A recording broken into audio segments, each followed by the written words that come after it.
for our Virgo Libra Cusp babies. Please and thank you, Spirit. Let's get a message for our Libra Virgo Cusps that are joining us here. What is it? What topic is it that they need to know about?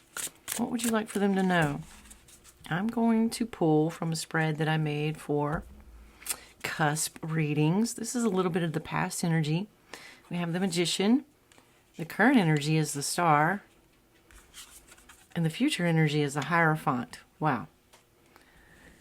Now, what I'm going to do is get a little bit of energy here for your Virgo side.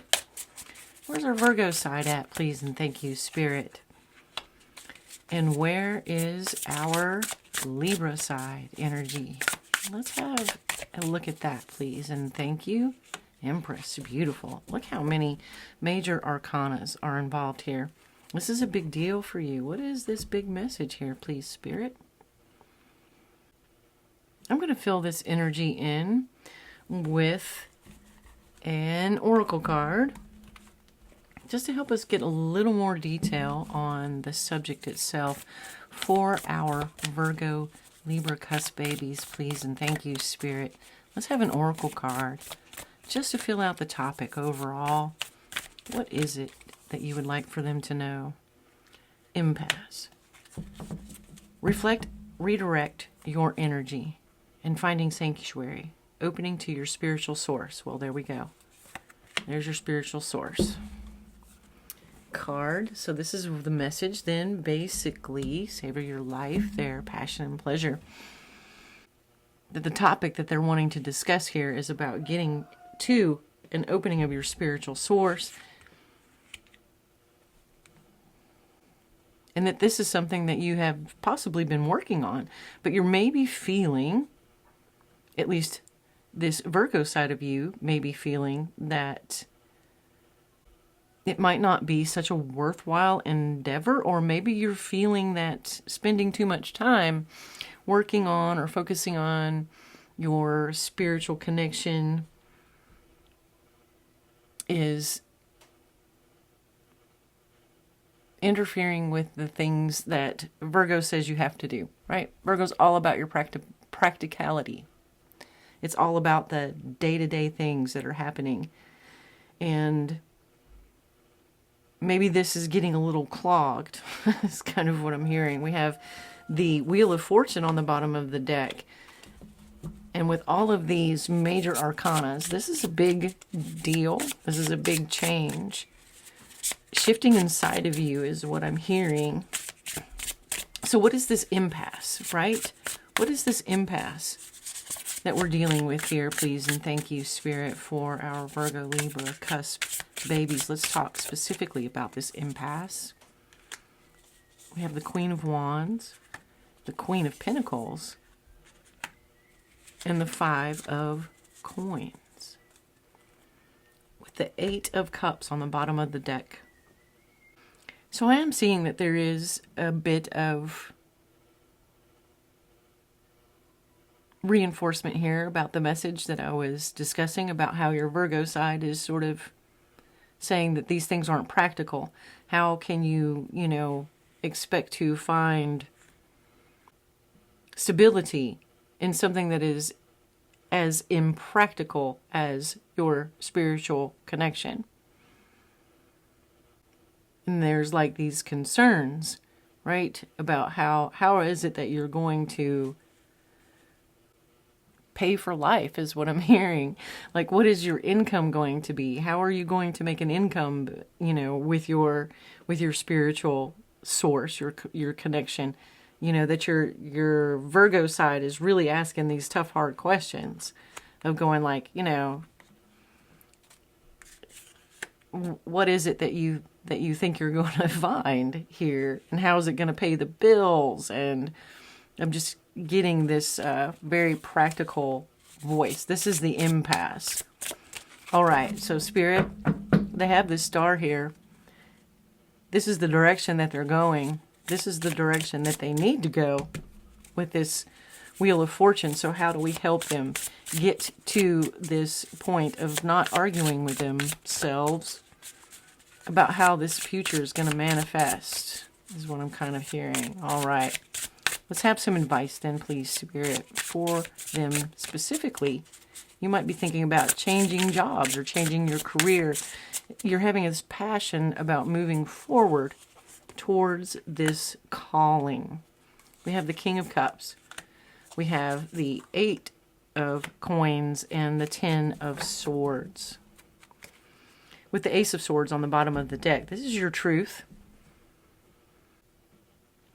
And what I'm seeing here in this, with your truth, and the message that they're giving here with this King of Cups, is that there absolutely is a way to make this happen, moving into being more in tune with your spiritual source. Maybe you're thinking about opening some sort of spiritual business or something like that, where you're really wanting to step into this new realm of helping. Maybe it's an energetic healer or whatever it is. It is something that is very different perhaps than you have done in the past.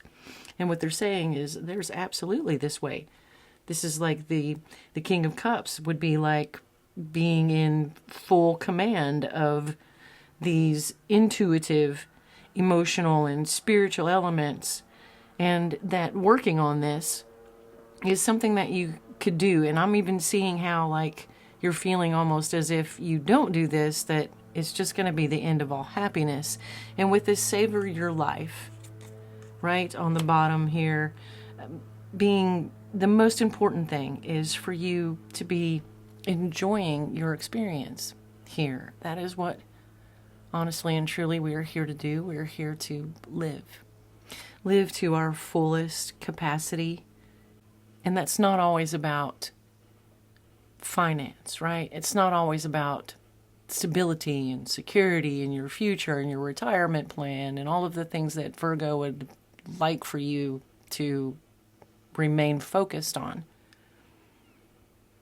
And that making this move towards what is your passion and your truth is very important for you to pursue this, because seems to be what is giving you joy. And they're saying that enjoy this journey, right? To enjoy life, because life is a journey, and to embrace that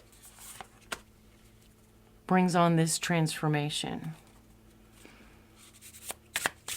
What more here for them? Please and thank you, Spirit, for reaching this goal. Let's have some insight for them on how best that they can reach this goal of finding this balance within themselves of what they love, what they are called to do, and the practicalities of the world. Please, Spirit, how is it that they should move forward? What advice for them? The Knight of Cups, the Page of Pentacles, and the 7 of Swords. We have the Tower on the bottom of the deck. And instantly, I'm just seeing moving away from the fear of everything collapsing because you make this choice to make this move. And this is you here, right? Making this move. This is you stepping out onto this journey, that what you have is a worthwhile endeavor. Delivering this cup is what I'm hearing. Delivering this cup of your intuition, your energy, your healing ability is your calling, and that pursuing that is what you need to do, and to move away from the fears, the concerns that everything around you is going to collapse if you don't stay with your practical idea of making an income. That there's definitely a path here to making that happen, because there's your truth all over again with your moving forward in balance and clarity. So let's have some oracle cards then, please, Spirit, just to help with this momentum that they are creating towards this, and moving away from the fear of leaving behind some of these practical ways of being quote-unquote safe. Elementals, nature spirits, and the 4 elements. All right, please and thank you, Spirit. And you have past life guides, karmic lessons, and present assistance. Vision, intuition, and your receptivity, goddess of dreams. Maybe you have a focus towards these natural elements, meaning working with these natural elements or being called to be grounded in nature. And I just love the beauty of this card and the one that's right underneath it. Right? We have shamanic healing and the goddess of dreams. And if you're feeling this pull towards these things, you're more than supported to go forward doing that. And I hope this message has helped you. I hope that it has resonated for those of you who are on this path, to give you the validation, the verification that you needed, that you're supported in moving forward and towards this goal, and that there is a practical element to it. There is work to be done there, and that you're going to find that. You're going to find the stability of this journey. And I hope you have a beautiful month and a beautiful day. And you remember, enjoy the ride.